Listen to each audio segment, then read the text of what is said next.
Hi everyone, my name is Natalie Jackson and welcome to this session for your PE conference. I'm super excited to be a part of it. So today we're going to be thinking about the gender sport gap in primary schools and particularly Totally Runnable's Girls and Sport Pledge. I'm going to tell you a bit more about that, give you some top tips for the starting point for thinking about a gender sport gap in a primary school context. And then we're going to take it from there with what you might be able to do to look at your school, look at the gender sport gap and see what you can do to start fixing it. My company is Totally Runnable and I run that all across most of the north of England. My two co-directors are Jenny Meadows and Emily Freeman, who are both former athletes, UK number ones in their events, and definitely worth Googling if you don't know an awful lot about them. But they are my two co-directors. And we have a team of about 10 of us that work across the north of England mostly. And we work with schools, helping them to measure and close their gender sport gap. Today's session is about our Girls and Sport Pledge. This is something completely free to schools to be a part of, and we already have over 200 schools and organisations who have signed up to this. And essentially, it's as simple as this is for schools who are or want to be doing more for girls in sport. Now, we'll get to the reasons why we might want to do more for girls in sport shortly, but first let me tell you what's involved in this. So as I say, it's completely free to be a part of. All we need is an email address. If you just Google Girls and Sport Pledge, you'll find the sign up page, or you can find it via our website, which is totallyrunnable.com. What you get by being a part of it, you get a joining resource pack. And this is the reason that a lot of schools, I think, initially sign up to be a part of it. So you get a sticker for your reception to say you're a part of it with the lovely Doing More for Girls in Sport logo. You get a certificate to confirm your membership year on year, and you get a resource pack. So the resource pack is all around this acronym down the left-hand side of stereotypes, photos, occasions, role models, terminology, and you. And that comes as a poster for you to print off and put in your staff room as well. So this is something that the gender sport gap is something that one person, be it the PE coordinator or the head teacher, one person's not going to fix this themselves. And even an organisation like ours, we can't fix this ourselves. This is something that is part of society. There is a gap between how girls and how boys get different messages about sport, about what they're capable of and about what they should be doing. And this is really aimed at being a starting point for thinking about those differences. And once we acknowledge that there is a difference in the messages that girls and boys get about PE, sport and physical activity, doing more to send a more positive message to girls, because it is often girls that get sent a more negative message about PE and sport. There are, of course, messages that are negative and detrimental to boys that are sent to boys, which is why we do sessions with boys as well, using running as the tool to talk about gender stereotypes and boys and sport. But this Girls and Sport Pledge is aimed specifically at doing more for girls to redress that balance. So we also send out newsletters. So newsletters go out half-termly with some topical news stories, what's going on in the world of the gender sport gap, particularly in primary schools, maybe schools that we've been working with that have seen certain things. There's also free CPD sessions. We have a CPD session at the moment on gender stereotypes, sport and life after lockdown, which is a specific COVID-19 look at the research and the different impact on the genders that the lockdown and the COVID experience has created more societally rather than medically, and how we might look at how that might impact on the role models that girls get in terms of PE and sport, or the messages they might be getting more generally. There's competitions, there is useful information, there is a thought for the half term. So that kind of thing, if you're interested in any of that, if you're interested at all in the gender sport gap and measuring it or closing it, you definitely should be a part of the Girls and Sport Pledge just for the newsletters. So why is this all important? Well, we know as an organisation, we do a lot of research, we do a lot of campaigning around these issues, and we know that girls and boys get very different messages about sports and physical activity from society, from school, from outside school, from anybody that they really come into contact with. We know that the Government Equalities Office did some research in 2015 about girls and boys' confidence in sport, and they found that girls as young as age 7, so from year 3, were expressing differences in confidence, less bravado about physical activity and sport in general. But they hadn't spoken to a massive amount of children. So we took it one step further. We spoke to 350 something key stage 2 children across 4 primary schools in Yorkshire, and we found quite shocking, but perhaps unsurprising results. Girls by year 3 were 22% less likely to call themselves very sporty than year 3 boys. And that was across all types of children, the ones who were objectively more sporty, the ones who were objectively less sporty. Actually, that didn't really matter. What mattered more than that was their gender in terms of how likely they were to answer that. The 3 recommendations from that report, the Girls in Sport Pledge absolutely hits number 1 of that. So we recommended culture change in schools that would normalise physical activity for everyone, irrespective of their gender. And that comes down to messages, it comes down to role models, it comes down to staff, it comes down to what role models do they see being physically active or delivering their PE. Do we have a situation, as we do have in a lot of schools, because we have 85% of primary school teachers in this country are female. Do we have a female teacher teaching their children maths, literacy, French, art, RE? But do we get an external person, be that female or in many cases male, coming in to deliver the PE? Is it something that somebody else has to come in and do, or is it normal for everybody? And I'm not suggesting that having expert PE leads isn't brilliant, and there's definitely ways to use that, but are we also getting that balance of normalizing physical activity for everyone? So that's exactly what the Girls in Sport Pledge is about helping you do.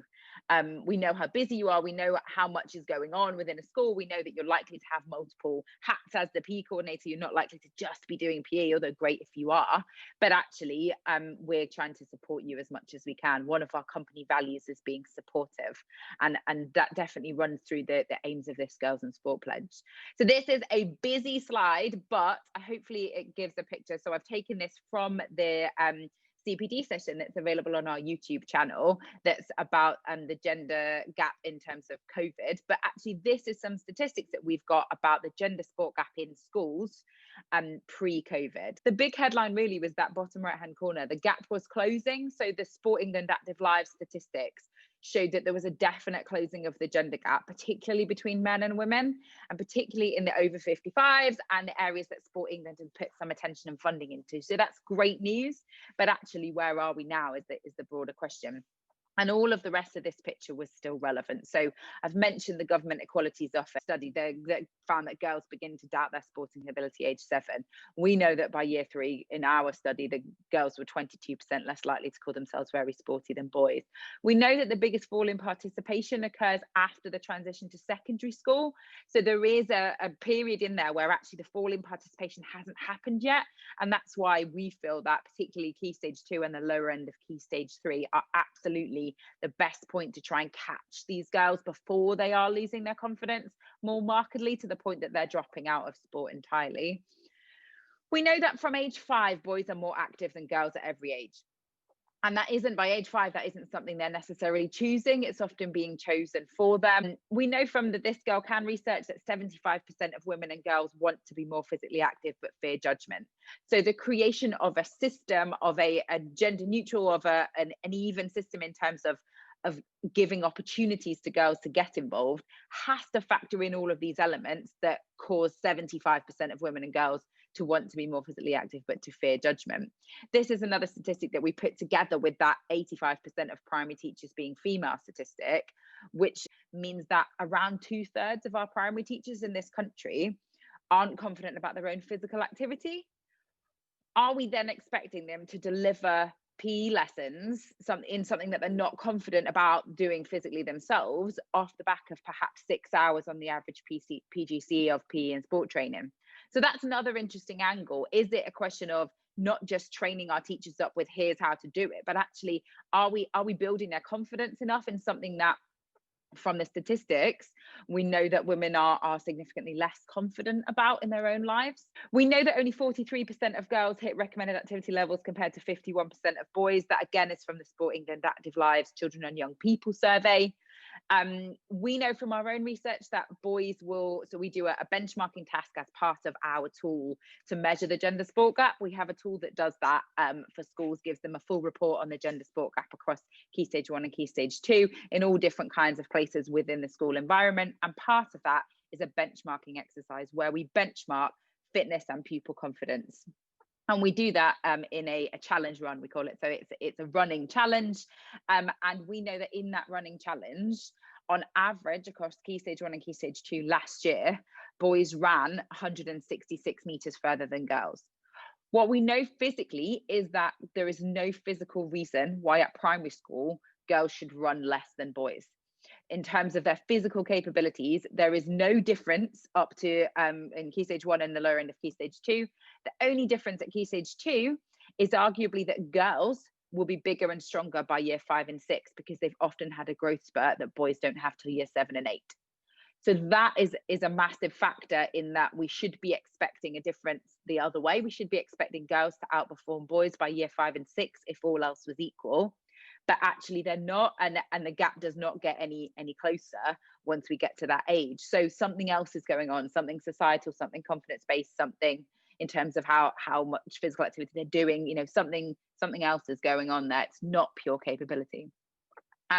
Although, of course, it becomes pure capability if they then don't get involved and it isn't something they're used to doing and they're untrained in that sense. So it definitely has an impact further down the line. 2.9% of photos of sport in the newspapers show women playing. This was some research that we did in 2018. We had looked into some statistics from the No More Page 3 campaign, which found that this was, if you remember, the Sun newspaper used to have page 3 in the newspapers, pictures of scantily clad women.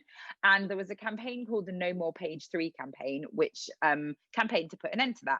And they were successful, and they got a lot of media attention, and it was great. So I was using this statistic. I was talking to schools like this and talking to PE coordinators and head teachers, and I was saying, they found that in 6 months there wasn't one picture of a woman playing sport in the Sun newspaper. And actually a lot of people, myself included, were thinking that can't possibly still be true. And so in 2018 we took the 9 national newspapers, 1 day a month for a year, and we tallied up the number of photos of women playing sport, number of photos of somebody playing sport, and the number of photos of women playing sport. And what we found, in fact, I will skip to it. What we found is that we had 18,431 photos, 3,107 of which were photos of someone playing sport, but only 91 of those were women playing sport. So if you look at the picture down on the screen there, we were also seeing women and men very differently. So even where we had female sports people and male sports people, and in pictures that are similar sizes, because that was another thing, pictures of male athletes tended to be bigger, but even where we're seeing pictures of male and female athletes, we were quite often seeing the male athletes doing the sport and the women doing something else. So whether walking, whether talking, whether standing, smiling, standing in a dress, holding a trophy, or like we see in that athletics picture. So that was a competition where our women's relay team had objectively outperformed the GB men's team, because the women had got a silver and the men had got a bronze. But actually what we see there is a picture of the men running on the track and the women leaping in the air with a flag. So how often are we seeing these different pictures of men and women? And how does that feed into what we expect men to do, what we expect women to do, what we expect sports people to be or look like or portray? So that's an interesting factor. What we know from the work we do in schools is that particularly when we look at these elements, we do a boys fairness workshop, and that is it's talking about girls and boys in sport and gender stereotypes, but they don't know that until the last 15 or 20 minutes. They think it's about a made-up world where half the people have got purple hair and half the people have got green hair, and we all live together, work together, play together, but there's a difference in how green-haired people and purple-haired people are treated by the world and the messages they're sent. And this is a task that we do in that session. So we ask them to name as many sports people as they can in 5 minutes. And I think this particular session is just completely common. It's a very normal session. It's representative of the sessions that we do. And in this session, we had 4 groups, and they named 40 male athletes and only 1 female. Quite often we get Jessica Ennis, we get Serena Williams. They are the role models that children know, but actually, can they name 40 male athletes to every 1 female? And then no wonder that becomes an issue of well, it's sport is something boys do better or men do better. That no wonder that's what's happening if they're the role models that they're seeing. So if we aren't doing, we say in our girls and sport workshops, so that's the other slide there, we end the girls and sport workshops by asking the girls what we can do to change this situation. So we say to them, we talk about the statistics about girls and boys and physical activity and sport and the messages girls get and the messages boys get. We talk about some of these statistics, like girls have been found to doubt their sporting ability from age 7. We talk to them about it. We talk to them at year 5 and 6 about this. So they're not so young that they haven't noticed this. They know this, they know it's going on. And we talk about, well, how can we fix that? If there is something you're not happy about that you don't do anything about, well, what happens? Well, it doesn't improve, it might even get worse. So we sit and we work out, well, what can we do about it? It's super empowering. It's not intended to, after the initial horrifying facts, it's not intended to disempower the girls. It's intended to empower them with things that they can do themselves and things we need to do as a school or as a society. But interesting discussions in those, and certainly the teachers that sit in on these sessions and do the sessions, take part in the sessions, are always blown away by what comes from their children. These are some more statistics from the C Sporty, B Sporty campaign, which is what we called our newspaper research. And it was featured on the BBC News. We were on The Guardian and The Observer. So there was fairly high level coverage of this, and every so often we do a bit of a spot check to see what's going on. So we must be due one of those sometime soon. And we'll make sure we put those on our social media. So we're on Twitter, we're on Instagram, we're on Facebook, just at Totally Runnable if you want to follow, or the hashtag CSportyBeSporty. But these were our findings. So less than 3% showed women playing sport. The worst newspaper for photos of women playing sport was perhaps predictably the Sun newspaper, although they did, I think, always have one tiny small picture of a woman playing sport, but it very much felt like a box ticking exercise. The best paper for photos of women playing sport was The Guardian, but even The Guardian only had 10%. Which is, I think people are generally quite shocked by that fact. And the worst day we had across the 12 months was a day when we had one photo of a woman playing sport to 365 of men across the 9 national newspapers. So it's the prevalence of that, and it's the impact that has when that is what you keep seeing. And I'm not suggesting that necessarily 7-year-old girls or boys are looking at newspapers, but actually as adults, have we noticed this? Have we noticed the messages that we're getting? Have we questioned those? Have we challenged those in what we're doing? And if we haven't, but it's the same thing we ask the girls in the sessions, you know, if we don't agree with that but we don't do anything, it doesn't get any better. But in terms of the Girls in Sport Pledge, once you sign up to it, it's, as I say, completely free, and it's just something that we think should exist, which is why we fund it. Schools that want to work with us off the back of it, that's absolutely great, but certainly we're not pushing that. And if you want to work with us, please drop me an email. My email address is nat@totallyrunnable.com, and we'll have a chat. But yeah, this is about putting something good out there that people in schools will benefit from, and children that we will never meet will benefit from as well. So this is the acrostic that we use. So it's sporty, stereotypes, photos, occasions, role models, terminology, and you. And for each one in your resource pack, you will get a small checklist of the kinds of things we've noticed in other schools that send a really strong message when you add them all up, that sport is something that boys are better at, or boys do specific sports and girls do other sports, or it's something girls shouldn't be doing and it's not girly, that kind of thing. And so yeah, get the resource pack, have a look through. It's a bit of a tick list, but also some ideas of things you might do to look at moving forward. You could always use that as a training tool to train your staff. Although we run staff workshops as well, so if we can help with that, do let us know. This is our information. Please connect with us on social media or get in touch with me. As I say, my email address is nat@totallyrunnable.com. I hope you've had an interesting session. I really hope you've enjoyed it and you've got something out of it. And I wouldn't be surprised if you are going about your daily life and something pops into your head and you think, oh, it was just like that Girls in Sport Pledge discussion that we had. So if that does happen, please get in touch with me online. I'd love to hear about it. Bye.